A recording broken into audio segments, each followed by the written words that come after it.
বাচ্চারা আমি অফিসে যাচ্ছি। বাবা বাবা দাঁড়াও। কি হলো?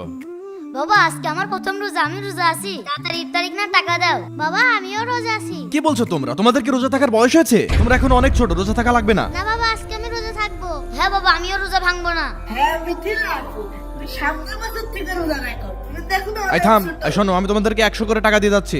এই নাও 100 টাকা। এই যে তোমার 100 টাকা। এই 100 টাকা নিয়ে গিয়ে সেলিমের দোকান থেকে বিরিয়ানি কিনে খাবে। আমি আসছি। আমার রোজা থাকতে কষ্ট হয়ে যায়, এরা ছোট মানুষ রোজা করবে। কিসের মাংস দিছিস? ওই প্যাকেটটা দে তো। স্যার এই নেন স্যার। আরে ওখানে এত ভিড় কেন? শীতকালে রাস্তায় অনেক কুকুর পাওয়া যায় তো, তাই আমরা তিনজন স্যার ওই কুকুর নিয়ে 30 টাকার বিরিয়ানি বানাইছি স্যার। কি বিষয়টা তো ভাইকে জানাতে হবে।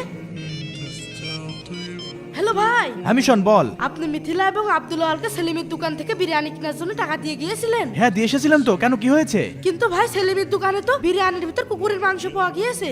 ওই বিরিয়ানি খেয়ে অনেকেই অসুস্থ হয়ে গিয়েছে। আপনি তাড়াতাড়ি বাড়িতে আসেন। কি? আচ্ছা ঠিক আছে, ফোন রাখ, আমি এক্ষুনি যাচ্ছি। আল্লাহ, রমজান মাসে মানুষ এসব কি শুরু করলো? মিথিলা, আব্দুল আওয়াল, আরে বাবা কি হলো বাবা, তুমি এত সকাল সকাল চলে আসলে? তোমরা বিরিয়ানি খাওনি তো? না বাবা আমরা বিরিয়ানি খাইনি। বাবা আমিও রোজা ভাঙিনি, আমরা রোজা আছি। বাবা কিছু বলো না, আমরা আজকে রোজা রাখি। আরে সমস্যা নেই, আমি খবর পেলাম তোমাদেরকে যে সেলিমের দোকান থেকে বিরিয়ানি খেতে বলেছিলাম, ওই বিরিয়ানির মধ্যে নাকি কুকুরের মাংস পাওয়া গিয়েছে। ওই বিরিয়ানি খেয়ে অনেকে অসুস্থ হয়ে হাসপাতালে ভর্তি হয়েছে। আল্লাহ শুকরিয়া, তোমরা রোজা আছো এই জন্য বিরিয়ানি খাওনি। আল্লাহ তাআলাই তোমাদেরকে হেফাজত করেছে। আলহামদুলিল্লাহ আলহামদুলিল্লাহ। ছোট বন্ধুরা, তোমরাও কি রোজা করছো?